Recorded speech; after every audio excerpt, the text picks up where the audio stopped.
कार्यक्रम में हमारे साथ उपस्थित कांग्रेस पार्टी के प्रखंड अध्यक्ष भाई रमेश महली जी, उपस्थित हमारे साथ वरिष्ठ कार्यकर्ता राजन किस्पोटा जी, जिला से आए उपस्थित यहाँ पे district programme manager BPM block से है, ब्लॉक के बीपीएम सीसी एफटीसी, विशेष रूप से हमारे कांग्रेस पार्टी के तमाम वरिष्ठ कार्यकर्तागण, समय का अभाव होने के कारण सभी का नाम नहीं ले रहे हैं, मगर सभी लोग काफी वरिष्ठ हैं।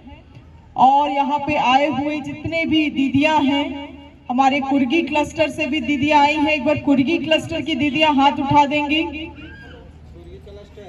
कुर्गी क्लस्टर और इटकी क्लस्टर की दीदियां हाथ उठा देंगी।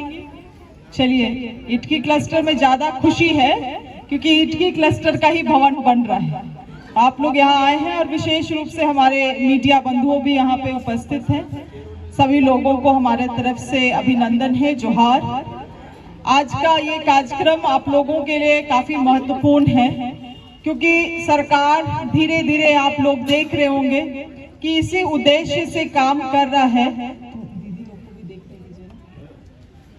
सरकार इसी उद्देश्य से काम कर रहा है कि कैसे हम लोग गांव में जो महिलाएं हैं उनको हम लोग मजबूती प्रदान कर सकते, उनको हम लोग आर्थिक रूप से सशक्त कर सकते हैं। आप लोगों को जानकारी है, आज झारखंड सरकार का सबसे महत्वाकांक्षी योजना जो है मैया सम्मान योजना, वो भी महिलाओं को ही मद्देनजर रखते हुए बनाया गया है और आज उससे भी महिलाओं को आच्छादित किया जा रहा है। और साथ ही साथ जेएसएलपीएस से जुड़ के महिलाएं जो काम कर रही हैं, उन निश्चित रूप से विगत 5 साल में 10 साल में उनके परिवार का आर्थिक स्थिति में भी सुधार हुआ है। वो अपने बाल बच्चों को अच्छे विद्यालयों में भी पढ़ा पा रही हैं और हमको लगता है घर में भी, परिवार में भी उनका सम्मान भी बढ़ा है। मगर जेएसएलपीएस से जुड़ के भी काम करना इतना आसान चीज नहीं है। बहुत अनुशासन और बहुत सारी चीजों को समझ के अपने से सही गलत का अंतर करके भी दीदी लोगों को आगे बढ़ने की जरूरत है। अन्यथा जेएसएलपीएस का दुरुपयोग भी कई तरीके से लोग करते हैं। बहुत लोगों ने लोन ले लिया है मगर अब लोन को चुका नहीं पा रहे हैं। तो देखिए, वित्त प्रबंधन बहुत ही ज्यादा जरूरी है क्योंकि आपको जेएसएलपीएस से कम दर में लोन मिलता है या जो लोन मिलता है वो सीएलएफ के माध्यम से, बीओ के माध्यम से आपको मिल जाता है, मगर उसको चुकाने का जो प्रक्रिया होना चाहिए वो भी सामूहिक होना चाहिए। इसीलिए केवल एक दीदी में या समूह में 2 दीदी में 4 दीदी में ही भार ना आए। अगर आप लोगों ने सामूहिक रूप से लोन लिया है तो समय समय में उसको पूरा भी करने का काम करें। समय में आप पूरा कर पाएंगे कैसे? तभी कर पाएंगे जब आप जो लोन लिए हैं उसको पूंजी के रूप में आप किसी चीज में निवेश करिएगा। आप जैसे पैसा को अगर तकिया के नीचे रखिएगा तो ऐसा थोड़ी है कि कल सुबह उठिएगा तो पैसा 2 गुना या 4 गुना हो जाएगा। होता है क्या ऐसा? नहीं। मगर उसी जगह जब आप बैंक में रखते हैं पैसा को तो उसमें आपको 2 रुपया, 50 रुपया, 100 रुपया जो भी है इंटरेस्ट के रूप में, सूद के रूप में आपको मिलता है कि नहीं? तो उसी तरह से जब आप उस लोन का पैसा को निवेश करिएगा, खर्च नहीं। खर्च क्या है? खर्च है घर बना लिए उस पैसा से, खर्च है गाड़ी खरीद लिए उस पैसा से, खर्च है शादी करवा दिए उस पैसा से। खर्च करिएगा तो पैसा कभी बढ़ नहीं सकता है, मगर निवेश करिएगा तो निश्चित रूप से वो पैसा कल 3 गुना 4 गुना होगा, जिसका आप आधा गुना शायद ऋण को चुकाने में कर पाइएगा और आपका आर्थिक समृद्धि भी होगा। हम इस बात को क्यों बता रहे हैं आपको?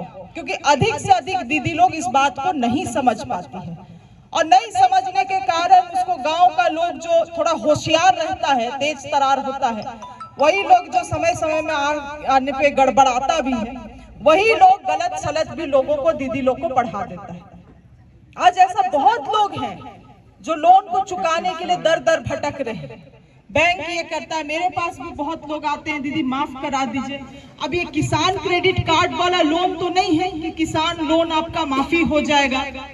किसान लोन तो समय समय में माफी भी होता है, मगर ये तो जेएसएलपीएस का ऋण है, उसमें माफी का कोई प्रावधान नहीं दिया गया है। इसलिए मेरा आप लोगों से निवेदन है कि ये जो सूद लेने की प्रक्रिया है, निवेश करने का है, समय में पैसा चुकता करने की बात है, तमाम चीजों को सोच समझ के आप लोग अच्छा तरीके से करिए, ताकि आने वाले समय में जीवन इससे और बेहतर हो। पैसा का अगर सदुपयोग नहीं करिएगा तो बहुत ज्यादा समय नहीं लगता है, इसका असर भी गलत पड़ सकता है। इसीलिए सही तरीके से उपयोग करिए। और हम जिला के जो पदाधिकारी आए हैं इनसे भी कहेंगे कि आप लोग क्लस्टर में जाके कम से कम सीएलएफ दीदी लोगों को भी वित्त प्रबंधन के बारे में इस तरह से कैंप लगा के करवाने का काम करें, ताकि अधिक से अधिक जानकारी लोगों तक पहुंच पाए। दूसरी चीज है कि आप लोग काफी सजग लोग हैं समाज के, बहुत आज ऐसा भी दीदी लोग हैं जो ना जेएसएलपीएस से जुड़े हैं, ना किसी योजना से जुड़े हैं। उन लोगों के पास जाइएगा तो उन लोगों को ना अक्षर का समझ है, ना कुछ जानकारी है। तो आप लोग सजग वर्ग के लोग अब बन गए हैं समाज में, तो आप लोगों का भी जिम्मेवारी बनता है कि जब कभी भी ग्राम सभा में बैठक सब होता है तो बहुत सारा जो महत्वपूर्ण चीज सब है उसमें आप लोग नेतृत्व करने का काम करिए। नेतृत्व करना मतलब क्या? आज आप देखिएगा गांव में ग्राम सभा बैठता भी नहीं है लोग। सही बात है कि नहीं? सही बात है, ग्राम सभा कोई नहीं बैठता है। अब बोलिएगा ग्राम सभा बैठने के लिए तो बोलता है कि हमके क्या मिलता। अब वो दफ्तर तो नहीं है कि आपको 200, 300, 500 रुपया मिलेगा वहां बैठकी करने के लिए। दफ्तर थोड़ी ना है, वो तो आपका पुरखा पूर्वज के द्वारा बनाया गया व्यवस्था है। अभी हम लोग झारखंड सरकार में पेशा कानून का भी नियमावली लागू किए हैं। आप लोगों को मालूम है? कितना लोगों को मालूम है? बहुत कम लोगों को मालूम होगा। अभी उस पेशा नियमावली में पारंपरिक ग्राम सभा को ताकत दिया गया है। सूद लेना, इससे लेना है, जमीन किसी का गलत तरीके से अगर किसी को हस्तांतरित कर दिया है तो उसको कैसे दोबारा बहाली करना है, सब पारंपरिक ग्राम सभा को निर्णय लेने के लिए ताकत दे दिया है। छोटा छोटा चीजों के लिए कभी लड़का लड़की का मामला हो जाता है, कभी जमीन का मामला हो जाता है, तुरंत हम लोग थाना पुलिस आते हैं। अब सरकार ग्राम सभा, पारंपरिक ग्राम सभा को वो ताकत दे दिया है कि आप वहां से भी निर्णय लेके लोगों को दंडित भी कर सकता है ग्राम सभा। अगर लगेगा गलत है तो 2000 रुपया उसको फाइन भी लगा सकता है। तो हम आपको इस बात को क्यों बता रहे हैं? ताकि आप जैसे सजग लोग ग्राम सभा को मजबूत करने के लिए काम करें। ग्राम सभा को बुलाए, बैठाए, उसमें 5 ही लोग बैठे, 10 ही लोग बैठे, मगर आपका जिम्मेवारी है कि लोगों को बतलाए। क्यों? क्योंकि लोग जब देखता है अच्छा चीज सब लोग सुनना चाहता है, अच्छा चीज को सब लोग सीखना चाहता है। कोई अच्छा चीज को सिखाइएगा तो दूर भगाएगा क्या आपको? सब लोग और सुनेगा। इसीलिए आप लोग सजग हैं, ब्लॉग आना जाना करती हैं, योजनाओं का जानकारी रखती हैं, तो कम से कम ग्राम सभा को, पारंपरिक ग्राम सभा को मजबूत करने में हम लोगों का मदद करें, सरकार को मदद करें इन चीजों में।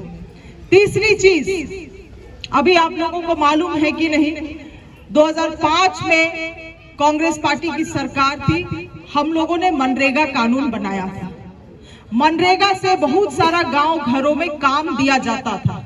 किसी को बकरी शेड का जरूरत है, उसको शेड मिलता था। किसी को कुआं का जरूरत है, वो डिमांड रेज करता था, उसको कुआं मिलता था। और लोगों को इतना जिम्मेवारी दिया गया था, इतना ताकत दिया गया था कि पूरा लेबर का पेमेंट केंद्र सरकार भेजता था। आप लोगों को मालूम नहीं होगा इसके बारे में, क्योंकि सही लोग सही चीजों को बताता नहीं है। आज अगर आप ब्लॉक में डिमांड रेज करिएगा कि हमको काम चाहिए, तो आपको काम देना है सरकार को मनरेगा के माध्यम से, और अगर नहीं दे पाता है तो आपको भत्ता देना है। मालूम है? 15 दिन तक अगर काम नहीं दिया तो आपको भत्ता देना है। 30 दिन तक अगर काम नहीं दिया तो आपको और बढ़ा के उसको भत्ता देना है।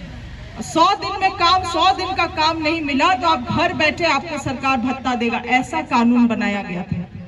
क्यों बनाया था कांग्रेस पार्टी ये कानून? ताकि लोगों को पलायन ना करना पड़े, गांव घरों में भी रह के लोगों को रोजगार मिल सके। अभी हाल फिलहाल के दिन में कानून का केवल नाम को नहीं बदला गया है, केंद्र सरकार पूरा कानून का अस्तित्व को ही बदल दिया।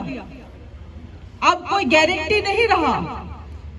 अब हो गया है कि पहले केंद्र सरकार पूरा 100% पैसा भेजता था, अब राज्य सरकार को कह दिया है कि आप 60-40 का नियम से चलाओ। अभी आप जान रहे हैं राज्य सरकार के ऊपर इतना सारा भार है, अब 60-40 कर दीजिएगा और कल राज्य सरकार, अगर कोई भी राज्य सरकार, चाहे झारखंड हो, छत्तीसगढ़ हो, मध्य प्रदेश हो, कोई भी राज्य सरकार अगर बोलेगा हमारे पास पैसा नहीं है, तो वो गारंटी हुआ? वो तो गारंटी नहीं हुआ। तो इस तरह से एक बहुत ही महत्वपूर्ण योजना को खोखला कर दिया गया। इन चीजों में हम लोगों को बहुत बार बोलते हैं तो बहुत लोग बोलता है कि नहीं, वो तो हिंदू बनकर पार्टी है तो भाजपा को वोट देंगे। देखिए, हम यहाँ राजनीति करने नहीं आए हैं, मगर आपको इस बात को समझना है और एक जनता, एक सजग जनता होने के नाते आपको देखना होगा कि कौन सरकार जनता के लिए काम करता है और कौन सरकार अपना पेट पालने के लिए काम करता है। इस चीज को तो आपको खुद से फर्क करना होगा। आप नहीं कर पाइएगा तो हमको लगता है मेरा जितना भी कोई पढ़ा लिखा नेता आके आपको समझा के चला जाए, उसका असर समाज में नहीं होने वाला है, अगर आप स्वयं से इन चीजों को नहीं समझिएगा। अभी उस कानून को पूरे तरीके से समाप्ति की ओर ले गया गया है और आप देखिएगा इससे क्या होगा। इटकी जैसा क्षेत्र में खास करके चिनारो, पुरियो, कुल्ली सबसे और पलायन बढ़ेगा। और ये सब योजना क्यों लाती है सरकार? राज्य सरकार आज आप लोगों को क्लस्टर भवन बना के क्यों दे रही है? क्योंकि हम जब कहीं भी जाते थे तो आप ही लोगों का मांग रहता था कि दीदी हम लोग को बैठकी भी करना पड़ता है, तो पेड़ के नीचे बैठकी करना पड़ता है। हम लोग को इतना CLF का सामान मिलता है, रखने के लिए हम लोग के पास जगह नहीं होता है। हम आप लोगों से आवेदन भी मांगे थे, आप लोगों ने आवेदन दिया था। आज देखिए सरकार आखिरकार वो निर्णय ले रहा है कि महिलाएं अगर आगे बढ़ रही हैं तो उनको एक कमरा का आवश्यकता है, अपना दफ्तर का आवश्यकता है। ये निर्णय सरकार, राज्य सरकार हम लोगों का लिया। इसीलिए आपको अंतर करना सीखना होगा।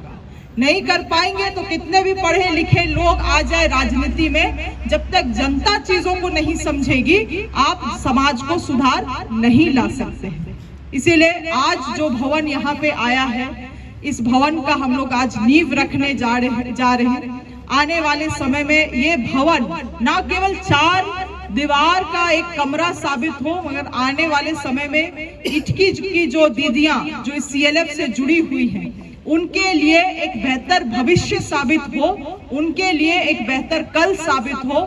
यही कामना के साथ हम लोग आज इस नींव को गाड़ने वाले हैं। यहाँ पे आप सभी लोग जो आए हैं, आप लोगों के भी उज्जवल भविष्य का कामना हम करते हैं। और बताने के लिए काफी कुछ है, किंतु कम समय होने के कारण हम ज्यादा बातों को नहीं रख रहे हैं, अन्यथा आप लोगों को और चीजों को भी बतलाते।